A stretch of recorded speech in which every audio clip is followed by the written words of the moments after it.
نه زما او نه د ستا په فیصله شي، هره پرېکړه د الله په فیصله شي. هغو لوبه د بایللې حکیم جانه چې روان څوک د شیطان په فیصله شي. سلامونه د زرغون تلویزیون درنو لیدونکو او د ژوند راز د خپرونې درنو مینوالو، هیله ده ښه به وئ. دا دی بیا هم زه نورغفور ظهیر د عنایت ارمان په مرسته حاضر شوي یو تر څو ستاسو لپاره د ژوند راز خپرونه در وړاندې کړو. د نن په خپرونه کې په شهوت پالنه باندې خبرې کوو. زموږ او ستاسې په ټولنه کې خصوصا په ځوانانو کې د شهوت پالنې ګراف ان تر زواله پورې رسېدلی دی.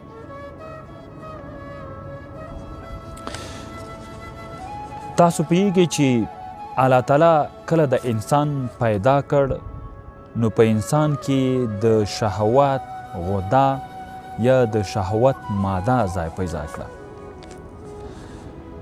الله تعالی داسې هم کولی شول چې یو انسان یې داسې پیدا کړی وی چې شهوت پاله نه یا شهوت لرونکی نه وي، خو په دې کې د الله تعالی یو خاص کمال موجود و. هغه کمال دا و چې الله تعالی غوښتل تر څو خپل مبارز او خپل بریالي او غښتلي کسان معلوم کړي. که نه الله تعالی ته د انسان د اعمالو یا د کړنو معلومات و، خو که یو انسان لپاره الله تعالی د انسان په وجود کې شهوت ایښی نه وای، بیا مبارز کسان نه پیدا کېدل.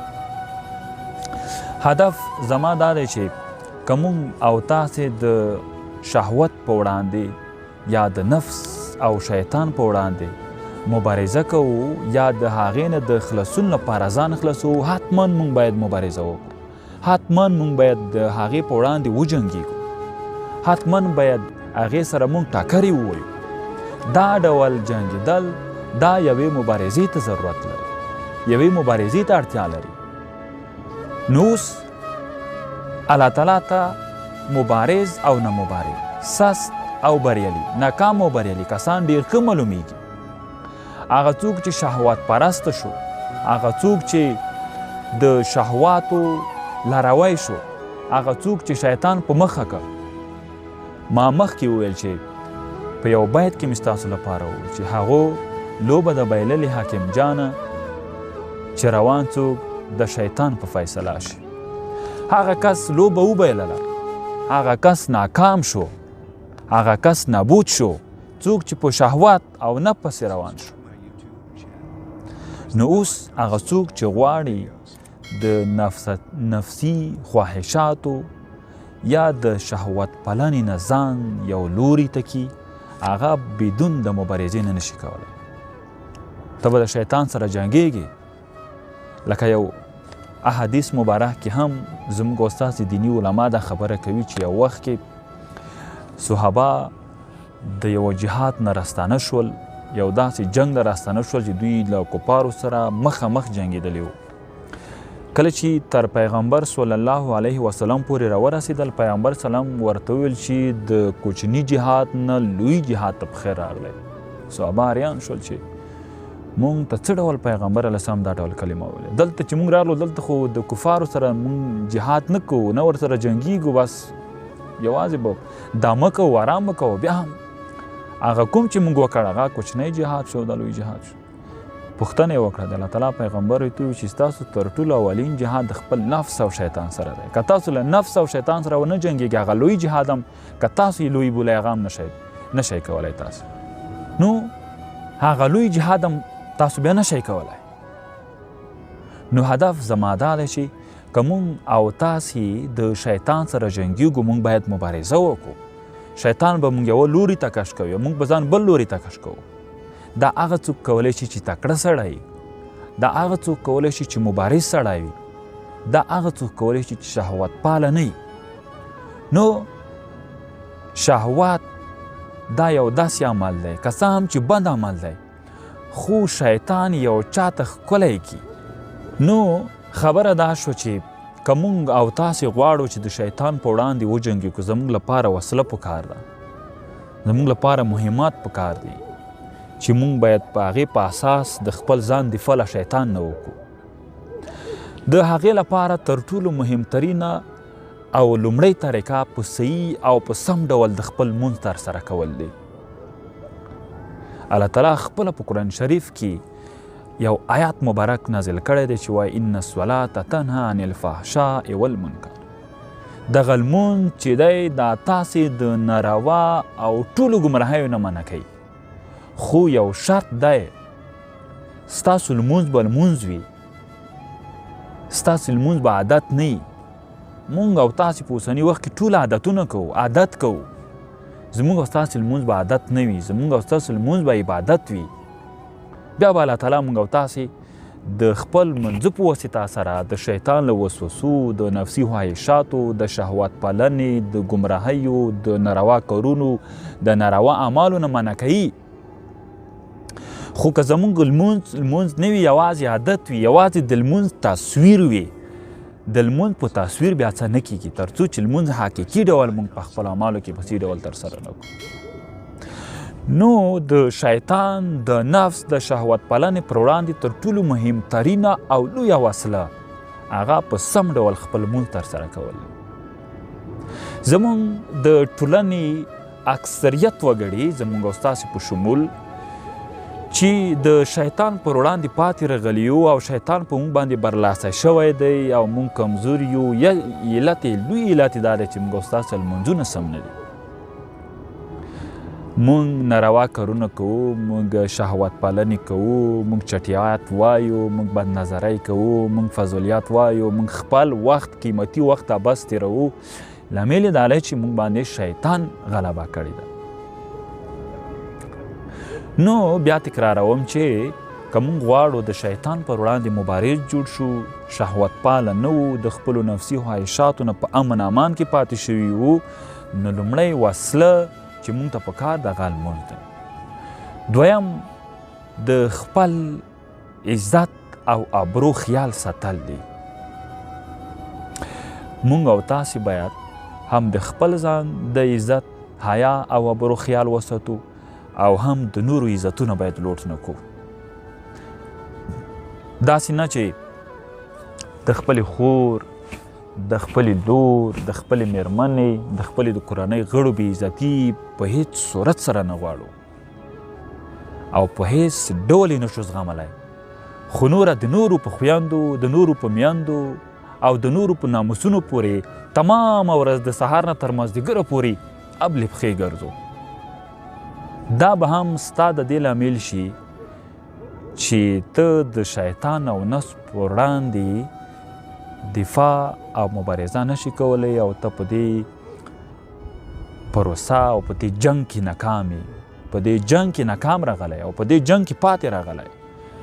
دریم ډیره دعا. که موږ او تاسې غواړو چې د شیطان او نفس په وړاندې پاک وو او د شیطان او نفس په وړاندې بریالي وو، باید ډیره دعا وکړو او هر وخت لپاره د الله تعالی څخه وغواړو چې خدایه ما د شیطان له لومو، د شیطان له دسیسو، د شیطان له چلونو، د شیطان له فریبونو څخه وساتي.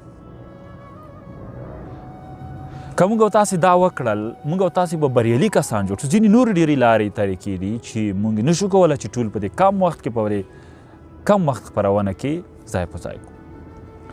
که دا دې وکړل، ته به یو بریالی کس جوړ شي او کله چې بریالی کس جوړ شول، څه به دې په برخه شي، څه به ترلاسه کړې. لومړی د څېرې یا د کورې یا د شکل تازګي، هر وخت لپاره به تر و تازه وي، هر وخت لپاره به ریفریش وي، هر وخت لپاره به لکه ګل غوړېدلی وي.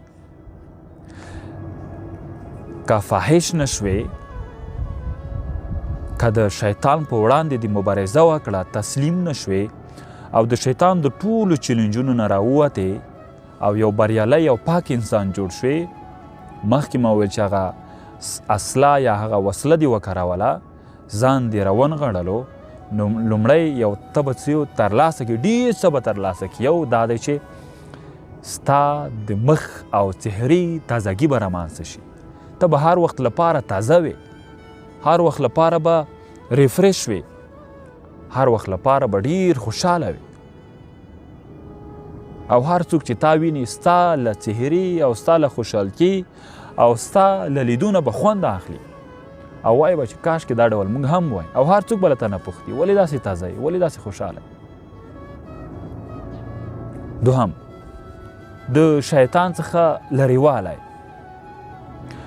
ستا او د شیطان ترمنځ به ډیره فاصله پیدا شي، ډیر وطن به پیدا شي.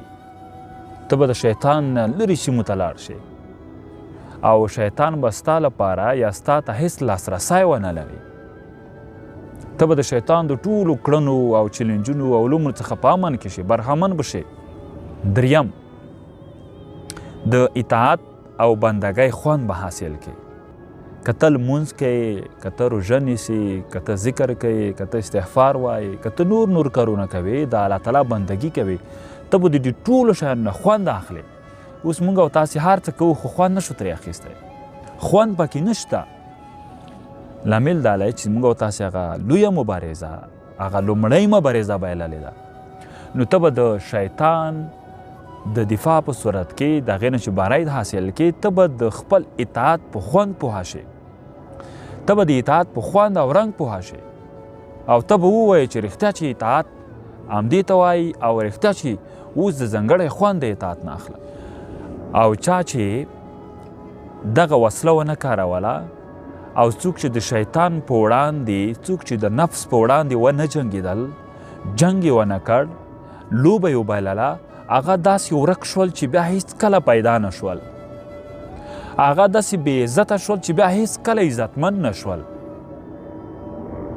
هغه داسې نقصاني شول، داسې تواني شول چې بیا هیڅ کله خپل نقصان او توان جبران نه که.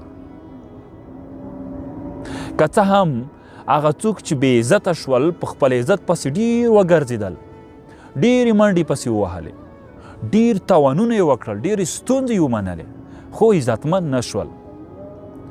هغه څوک چې ناکام شول په خپل بریالیتوب پسې ډیرې منډې ووهلې، ډیرې چغې پسې ووهلې، ډیرې هڅې وکړې، خو بیا هم بریالي نه شول، هغسې ناکام پاتې شول. هغه څوک چې ورک شول، ډیرې هڅې وکړې چې بیرته را پیدا شي، هېڅ کله را پیدا نه شول. ما مخکې وویل چې په یو بیت کې مې ستاسو لپاره د خپرونې په لومړی سر کې وویل چې هغو کسانو چې لوبه وبایلله، هغه کسان ناکام شول، هغه کسان پاتې راغلل چا چې د شیطان په لاره مزل پیل کړ. د چا چې عمل، د چا چې کړه، د چا چې وړه، د چا چې خبرې، د چا کردار، د چا عمل، د چا طریقې، د چا جګېدل، د چا چټېدل، ټول د شیطان په طریقه شول. هغه لوبه وبایلله، هغه ختم شول. ما مخکې ویل چې هغه به داسې ورک شي چې بیا به هیڅ کله پیدا نه شي. هغه داسې بې عزته شول چې بیا هیڅ کله عزتمند نه شول. هغه داسې تواني شول چې بیا هیڅ کله دوی خپل نقصان او توان جبران نه کړ. نو شهوت پالنه یا شهوت پرستی ستاسو عزت لوټ کوي، ستاسو ایمان کمزوری کوي، ستاسو اخلاق خرابوي، ستاسو شخصیت وژني، تاسو بدناموي، تاسو تواني کوي، تاسو ورکوي. د هر لوري نه تاسې د هر طرف نه تاسو تباه کوي، د هر لوري نه مو په مصیبتونو، په مشکلاتو، په جنجالونو، په خفګانونو، په ستونزو کې راګیروي. نو څه اړتیا ده چې تاسو شهوت پرستي کوئ؟ څه ضرورت دی چې تاسو د شیطان په لاره ځئ؟ خو ما مخکې وویل چې شیطان یو داسې تکتیک نه دی، یو داسې چل نه کار اخلي چې یو ډیر بد عمل به وي، یو ډیر خراب عمل به وي، یو ډیر بیکار عمل به وي، خو ستا لپاره به یې ډیر ښکلی کړي، ستا لپاره به یې ډیر لوکس کړي، ډیر به یې صفا کړي، ته به یې ډیر په مینه ترسره کوې، ډیر په ویاړ او افتخار به یې ترسره کوې. څه هم دا عمل به د ویاړ نه وي، دا به د شرم عمل وي، دا ویاړ به د فخر عمل نه وي، د افتخار به نه وي، دا به د شرم د ضلالت عمل وي، خو ته به یې ډیر په ویاړ او ډیر په جرأت سره ترسره کوې، ځکه شیطان به تا لپاره هغه ډیر ښکلی کوي. نو هیله مو دا ده چې مونږ او تاسې باید شهوت پرسته نه شو، مونږ او تاسې باید شهوت پاله نه شو، مونږ او تاسې باید شیطان پاله نه شو، مونږ او تاسې باید هر یوه کار د شیطان په طریقه نه بلکې د شریعت، د اسلام، د دین د اصولو په طریقه وي. مونږ به بریالي کسان، موږ به بیا ورک کیږو نه، موږ به بیا بې عزته کیږو نه، موږ به بیا تاواني کیږو نه، موږ به بیا خفه کیږو نه، موږ به د هرې لګا نه خوشحاله او بریمنه خلک وو. په همدې هیله ستاسو لپاره په همدې موضوع باندې نورې خپرونې کې هم بحثونه او خبرې کوو. د نن ورځې لپاره د ژوند راز خپرونه په همدغه ځای پای ته رسیږي. ستاسو ټولو درنو لیدونکو ډېره زیاته مننه. په همدغه ځای ما نور غفور ظهیر ته اجازه راکوئ. ستاسو لپاره ښه وختونه، خوشحاله شئ.